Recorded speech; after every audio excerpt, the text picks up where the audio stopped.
নারী কখনোই রাজপ্রাসাদ কিংবা অট্টালিকার স্বপ্ন দেখে না। মনের মতো পুরুষ পেলে নারীরা ভালোবাসা দিয়ে কুঁড়ে ঘরকেও রাজমহল বানাতে জানে। স্বামীরা স্ত্রীকে হাত খরচের টাকা দিলে স্বামীরা গরিব হয় না, বরং স্ত্রীর দোয়ায় স্বামী ধনী হয়। পরিবারের বড় মেয়েগুলো খুব বুঝদার হয়, ধৈর্য শক্তি ভালো, মোটামুটি ঠান্ডা মেজাজি এবং সংসারী হয়। টাকা থাকলে সুন্দরী বউয়ের অভাব হয় না, আর সুন্দরী বউ দিনদার না হলে ফকির হতেও সময় লাগে না। পরকীয়া অশ্লীলতার যুগে স্ত্রীকে ভালোবেসে পাশে থাকার চেয়ে সততা আর নেই। সমাজ যাদের বউ পাগল বলে, আমি তাদের শ্রেষ্ঠ চরিত্রবান মানুষ বলি। যেই স্বামী অন্য পরপুরুষের সামনে নিজের বউকে অপমান করতে দ্বিধাবোধ করে না, আর যাই হোক, সে কখনো আদর্শবান স্বামী হতে পারে না। আদর্শ স্ত্রী হলো সেই নারী যে স্বামীর আয়ের উপর নিজের চাহিদাকে সীমাবদ্ধ রাখে, যার চরিত্র যেমন তার জীবনসঙ্গীও হবে তেমন। তুমি হাসলে সবাই তোমার সাথেই হাসবে, কিন্তু তুমি কাঁদলে কেউ তোমার সাথে কাঁদবে না। মানুষকে কাঁদতে হয় একা একা। অভাবের তাড়নায় কোনো স্ত্রী বোধ হয় সংসার ছেড়ে চলে যায় না। স্বামীর দুর্ব্যবহারের কারণেই স্ত্রীরা সংসার ছেড়ে চলে যায়। একটু সাবধানে থাকবেন, আপনাকে ডুবিয়ে দেওয়ার জন্য অনেকগুলো মানুষ বসে আছে, যাদেরকে সাঁতারটা আপনিই শিখিয়েছিলেন। ও আমার বাড়িতে আসে না, আমি কেন ওর বাড়িতে যাব? এই প্রতিযোগিতার ভিড়ে হারিয়ে যাচ্ছে আত্মীয়তার সম্পর্কগুলো। রাতের পর যেমন দিন আসে, ঠিক তেমন করেই একদিন কষ্টের পর সুখ আসবেই। মানুষ তার প্রয়োজনের নিয়ম বানায় আর ভাঙে।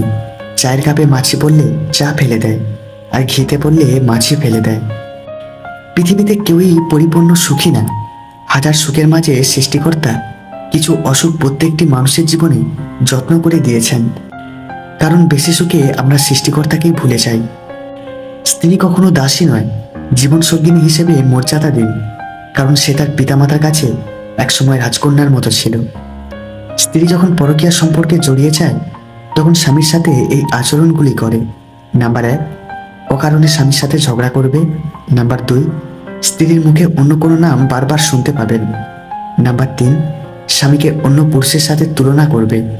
নাম্বার 4, ফোনে বেশিক্ষণ সময় কাটাবে। আর নাম্বার 5, হঠাৎ করে নিজের সৌন্দর্যের প্রতি বেশি গুরুত্ব দিবে। স্বপ্ন পালিয়ে যায় ঘুম ভেঙে গেলে, আর মানুষ পালিয়ে যায় স্বার্থ ফুরিয়ে গেলে। চাইলে যে আমার সাথে যেমন ব্যবহার করে, আমিও তার সাথে তেমন ব্যবহার করতে পারি, কিন্তু আমার বিবেক আমাকে বলে থাক, তার খারাপ লাগবে। কিছু মানুষ আদেও আমাদের কথা ভাবে না, অথচ তাদের কথা ভেবে আমরা নিজের সুখ আর ভালো থাকাটা বিসর্জন দিয়ে দেই।